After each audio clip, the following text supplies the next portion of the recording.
খাল সংস্কারের দাবিতে বিক্ষোভ। পূর্ব মেদিনীপুরের চণ্ডীপুরে বিক্ষোভ দেখাচ্ছেন এলাকার মানুষ। কথা বলবো সুজিতের সঙ্গে। সুজিত, বিক্ষোভ কি এখনো চলছে? কি অভিযোগ?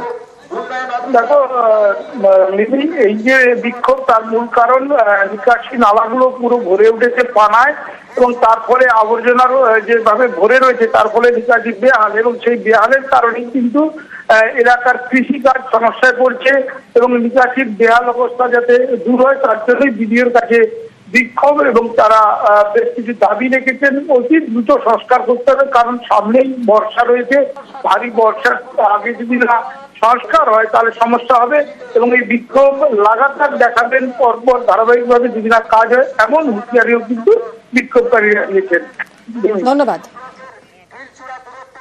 আমাদের মাঠে কোনো চাষবাস হয়নি, ওই বাস্তু ডুবে যায় সব বর্ষাকালে, ঘর বাড়ি ডুবে যায়, তার ওই হদের বন সব কিছু এই আইলো গোটাকে হদ তুলে দিয়া বাস বলে 10 লাখ টাকার কাজ হয়েছে। আমাদের লালা খাওয়া তো সব বুঝে গেছি, আর নোংরা পেলিয়ে সব শেষ করে। এটা কি পরিষ্কার সেরকম হয় না? না না, ওই হদ তুললো বাস, আবার হদ হয়ে গেল। ওই সামনে হদ রেখে দিলে কি হবে? এই হদ তুললো রেখে দিল, বাস হয়ে গেল। আমরা খালটা পরিষ্কার চাই, আমরা আর কি, খাল পরিষ্কার হবে, জলটা যেন ঠিক বাড়ায়। দীর্ঘ কয়েক বছর আমাদের ব্লকে কোনো খাল নালা সংস্কার কার্যত হয়নি। জল নিকাশির অভাবে ফসল হচ্ছে না, এবং সেই সঙ্গে বর্ষা নামার আগে পূর্ণাঙ্গ সংস্কার করতে হবে। সামান্য পানা তুলে দেওয়া আবর্জনা পরিষ্কার নয়, পূর্ণাঙ্গ খনন কার্য করে সমস্ত খাল নালাগুলিকে সংস্কার করতে হবে। অন্যান্য জায়গায়, রাজ্যে এবং আমাদের জেলায় খাল সংস্কারের কাজ শুরু হয়েছে, আমরা সংবাদ মাধ্যমে লক্ষ্য করছি। কিন্তু কেন এই চণ্ডীপুর ব্লকে একটিও খাল খনন করা হচ্ছে না, তার জবাব আমাকে চাই বিডিও সাহেবের কাছ থেকে। খাল নালা নিয়ে এটা একটা সামগ্রিক এখানে সমস্যা রয়েছে। এই বিষয়ে জেলা প্রশাসন বা আমরা ব্লক প্রশাসন সবাই মোটামুটি অবগত রয়েছি। ডিস্ট্রিক্টের সাথে নিয়ে মানে সবাইকেই জানানো রয়েছে, যেরকম যেরকম নির্দেশিকা দেবে জেলা থেকে, সেই অনুযায়ী আমরা এগুলোকে ঠিকঠাকভাবে যাতে খনন করা যায় বা কিভাবে এগুলোকে ওদের প্রবলেমগুলোকে দূরীকরণ করা যায়, এগুলো নিয়ে যা যা করণীয় আমরা করব। জলপাইগুড়ির তিস্তা সেতুতে দুর্ঘটনা। পিকআপ ভ্যানে কন্টেনারের ধাক্কা, সেতুর উপর দুর্ঘটনায় তীব্র যানজট। 20 কিলোমিটার রাস্তা জুড়ে যানজট। কি পরিস্থিতি এখন জানবো শান্তনুর কাছ থেকে। শান্তনু,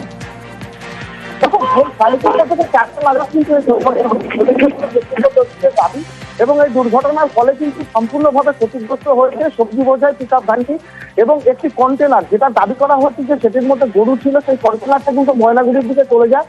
কিছুক্ষণ আগে কন্টেনারটাকে আটক করা হয়েছে বলে আমরা জানতে পেরেছি। কিন্তু এই দুর্ঘটনার পর থেকে দীর্ঘ সময় এখনো পর্যন্ত প্রায় 20 কিলোমিটার রাস্তা জুড়ে কিন্তু যানজট রয়েছে, এবং যানজটের মূল কারণ হচ্ছে তিস্তা নদীর যে দুটো সেতু রয়েছে, তার মধ্যে একটি সেতুতে গত সপ্তাহে কাজ শুরু হয়েছে, সংস্কার কাজ। তার জন্য একটি সেতুকে বন্ধ রাখা হয়েছে, আর একটি সেতুতে কিন্তু যাতায়াত চলছিল। এই যাতায়াত চলাকালীনই কিন্তু মুখোমুখি সংঘর্ষ ঘটে, এবং সংঘর্ষের ফলে একটি গাড়ি, অর্থাৎ যে পিকআপ ভ্যানটি ক্ষতিগ্রস্ত হয়েছিল, সেটি দীর্ঘক্ষণ পড়ে থাকে সেতুর উপর। সেই কারণে কিন্তু দুপাশে দীর্ঘ যানজট তৈরি হয়। সেই যানজট কিন্তু এখনো পর্যন্ত খুলতে পারেনি পুলিশ। দুই এলাকায়, অর্থাৎ ময়নাগুড়ি এলাকায় ময়নাগুড়ি ট্রাফিক পুলিশ একদিকে যানজট সরানোর চেষ্টা করছে। জলপাইগুড়ি তিস্তা সেতু বেকারে ট্রাফিকের যে জলপাইগুড়ি সদর ট্রাফিক রয়েছেন, তারাও কিন্তু চেষ্টা চালাচ্ছেন যাতে যানজট মুক্ত করা যায় গোটা রাস্তা। কিন্তু এখনো পর্যন্ত সেই অর্থে কিন্তু যানজট মুক্ত হয়নি। হাজার হাজার গাড়ির লাইন কিন্তু দাঁড়িয়ে রয়েছে, যাতে এই রাস্তা যাতে যানজট মুক্ত করা যায় সেই চেষ্টা চালিয়ে যাচ্ছে পুলিশ। অনেক ধন্যবাদ শান্তনু। আধারের অভাবে আধার। বাঁকুড়ার ওন্দায় বিরল রোগে আক্রান্ত যুবক। আধার কার্ডে বাধা হয়ে দাঁড়িয়েছে বিকলাঙ্গ হাতের আঙুল। আধার না থাকায় বিভিন্ন রকম সমস্যায় পড়তে হচ্ছে এই যুবককে। প্রিয়ব্রতর কাছ থেকে আরো জানবো। প্রিয়ব্রত, যে আঙুল যদি বিকলাঙ্গ হয়ে থাকে সেক্ষেত্রে আধার কার্ড কিভাবে করা যায়, কি করণীয় এক্ষেত্রে? বিভিন্ন রকম সমস্যাতে পড়তে হচ্ছে এই যুবককে। আমরা আবারও যোগাযোগের চেষ্টা করছি প্রিয়ব্রতর সঙ্গে। বিকলাঙ্গ হাতের আঙুল, তাই আধার কার্ড করা যায়নি, আর আধার না থাকায় নানা রকম সুবিধা থেকে বঞ্চিত হচ্ছেন এই যুবক। স্বাস্থ্যসাথী সুবিধা পাচ্ছেন না, ব্যাংক অ্যাকাউন্ট বন্ধ হয়ে যেতে পারে, অ্যাকাউন্ট বন্ধ হলে প্রতিবন্ধী ভাতাও পাবেন না তিনি। আধার বিপাকে ওন্দার যুবক, বিরল রোগে আক্রান্ত এই যুবক। প্রিয়ব্রতর কাছ থেকে জানবো। প্রিয়ব্রত, এক্ষেত্রে তাহলে কি করণীয়? দেখো, যে রোগে, জটিল রোগে আক্রান্ত হয়েছে এই যুবক, তার পক্ষে কোনোভাবেই আধার কার্ড করানো সম্ভব হচ্ছে না, কারণ তার 8টি আঙুলের মধ্যে 10টি আঙুলের মধ্যে 8টি আঙুলই বিকলাঙ্গ, এবং সেক্ষেত্রে আধার কার্ডের যে বায়োমেট্রিক লাগে সেক্ষেত্রে সেটা পাওয়া যাচ্ছে না। অন্যদিকে যে আধার কার্ড না হলে স্বাস্থ্যসাথী কার্ডে ভর্তি হলেও সেই স্বাস্থ্যসাথী কার্ডে তার মায়ের নামে স্বাস্থ্যসাথী কার্ড থাকলেও সেক্ষেত্রে একটা বায়োমেট্রিক প্রয়োজন হয় যখন অপারেশন টেবিলে যায়, এবং তারপরেও কিন্তু সেই বায়োমেট্রিক দিতে পারছে না যুবক, এবং সেই কারণেই তার মূল দাবি যে আধার কার্ড কোনোভাবে করে দেওয়া যায়। অন্যদিকে একটা সম্ভাবনা থাকে যে ডিএনএ ভাবে একটা আধার কার্ড হয়, সেক্ষেত্রে জেলা প্রশাসন যদি সেই উদ্যোগ নেয় তাহলে এই আধার কার্ড হতে পারে। অন্যদিকে যে 3 লক্ষ টাকা খরচা হবে তার অপারেশনের ক্ষেত্রে, সেই 3 লক্ষ টাকা যদি শহীদের ব্যক্তির কাছ থেকে পাওয়া যায় তাহলেও সেক্ষেত্রে অপারেশন হতে পারে। কিন্তু সরকারি ভাবে যদি অপারেশন করতে হয় তার আধার কার্ড গুলো তো করতেই হবে, এবং সেই কারণে তিনি চাইছেন আধার কার্ড ভবিষ্যতের ক্ষেত্রেও বিভিন্ন ধরনের প্রকল্প পেতে গেলেও তাকে আধার কার্ড লাগবে, এবং সেই কারণে আধার কার্ড যাতে হয় সেই জন্য সুব্যবস্থা করুক প্রশাসন, এবং দাবি করছেন আক্রান্ত যুবক সহ তার পরিবারের লোকজন। ধন্যবাদ প্রিয়ব্রত। 1 বছর ধরে হাসপাতালে বন্ধ এক্সরে। খানাকুল গ্রামীণ হাসপাতালে রোগী হয়রানি চরমে। হাসপাতালে মিলছে না বিনামূল্যে এক্সরে পরিষেবা। বাধ্য হয়ে তাই বাইরে থেকে এক্সরে করে আনতে হচ্ছে রোগীদের। দিনের পর দিন এক্সরে বন্ধ থাকায় দুর্ভোগ চরমে। শুভদীপ আমাদের প্রতিনিধির সঙ্গে কথা বলবো। শুভদীপ, এতদিন ধরে এক্সরে মেশিন খারাপ সরকারি হাসপাতালে কেন? একেবারেই দেখো মিমি, প্রায় 1 বছরেরও বেশি সময় ধরে কিন্তু এক্সরে মেশিনের যে ঘর রয়েছে সেটি এভাবে তালা বন্ধ রয়েছে, এবং বাইরে লেখা আছে যে এক্সরে মেশিন খারাপ তাই এক্সরে করা বন্ধ রয়েছে, কিন্তু তার কোনো সদুত্তর কিন্তু হাসপাতাল কর্তৃপক্ষ দিতে চাইছে না, কারণ বিএমএইচ কোনো কথাই বলতে চাইছেন না। এই বিষয়ে আমরা পঞ্চায়েত সমিতির সঙ্গে যোগাযোগ করি, তারা বলেছেন যে কয়েকদিনের মধ্যেই দ্রুত ব্যবস্থা নেওয়া হবে, কিন্তু কি কারণে এক্সরে মেশিন এতদিন ধরে খারাপ হয়ে পড়ে আছে তার কোনো সদুত্তর কারোর কাছেই নেই।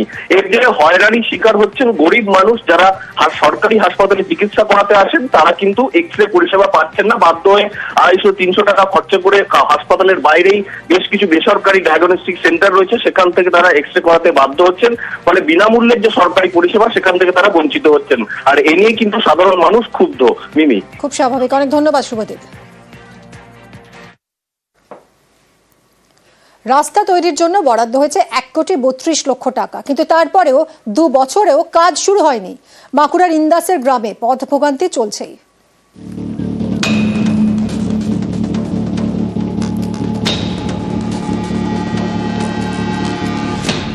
রাস্তার পাশে বসানো হয়েছে সরকারি বোর্ড, তাতে লেখা 3.5 কিলোমিটার রাস্তার জন্য 1,32,00,000 টাকা বরাদ্দ করা হয়েছে। ঢালাই রাস্তা হবে। 2023 সালে বসানো হয়েছে বোর্ড, এটা 2025, কিন্তু এখনো রাস্তার কাজ শুরু হয়নি। বাঁকুড়ার ইন্দাস, এখানকার মঙ্গলপুর এবং ডোঙ্গালন গ্রামের মধ্যে প্রায় 3.5 কিলোমিটার রাস্তা। 4টি গ্রামের লোকজনের যাতায়াতের বড় ভরসা। রাস্তাটা কাঁচা, খানাখন্দে ভরা, বৃষ্টি হলেই দুর্ভোগ। গ্রামে অ্যাম্বুলেন্স ঢুকতে চায় না। স্থানীয়দের দীর্ঘদিনের দাবি পাকা রাস্তা তৈরি করা হোক। সেই মতো উদ্যোগ নেয় প্রশাসন, বরাদ্দ করে টাকা, বোর্ডও বসায়, কিন্তু 2 বছর পরেও কাজ শুরু হয়নি। প্রকল্পের রাস্তায় বোর্ড ঝুলানো আছে 3 বছর ধরে, এখনো পর্যন্ত কাজ হচ্ছে না। সেই জন্য আমরা চাইছি রাস্তার কাজ যাতে তাড়াতাড়ি হয়। কোনো টোটো, সাইকেল, মোটরসাইকেল 4 চাকা পারাপার হতে পারছে না। ডেলিভারি কেস অবস্থাতেও যেতে পারছে না, রোগীরা ঠিকঠাক মতো পৌঁছাতে পারছে না ডাক্তারখানায়। যখন বর্ষাকাল হয় তো এই রাস্তায় আমাদের আসা খুবই অসুবিধা হয়। এই রাস্তায় আস্তে আস্তে আমি 2বার পাল্টি করেছি, তো এমন অবস্থা সেই প্যাসেঞ্জার আহত হয়ে গেছে। এসআরডিএ যাকে রিক্রুটমেন্ট করেছে যে ঠিকাদারকে, সেই ঠিকাদার এবং এসআরডিএর এক্সিকিউটিভকে আমরা আমাদের পঞ্চায়েত সমিতির তরফ থেকে বারবার আবেদন করেছি। কেন হলো না এটা এসআরডিএ একমাত্র বলতে পারবে, কিন্তু এটা নিয়ে প্রায় 1 বছরের বেশি কাল ধরে ইন্দাস ব্লকের 4টি খুব ইম্পর্টেন্ট রাস্তা পড়ে আছে। এখানে পাকা রাস্তা তৈরির দায়িত্বে রাজ্য গ্রামোন্নয়ন সংস্থা। কোটি টাকা বরাদ্দের পরেও কেন তারা 2 বছরে রাস্তা তৈরির কাজ শুরু করলো না, এ নিয়ে তাদের কোনো বক্তব্য পাওয়া যায়নি। বাঁকুড়া থেকে দেবব্রত মণ্ডল, নিউজ 18 বাংলা।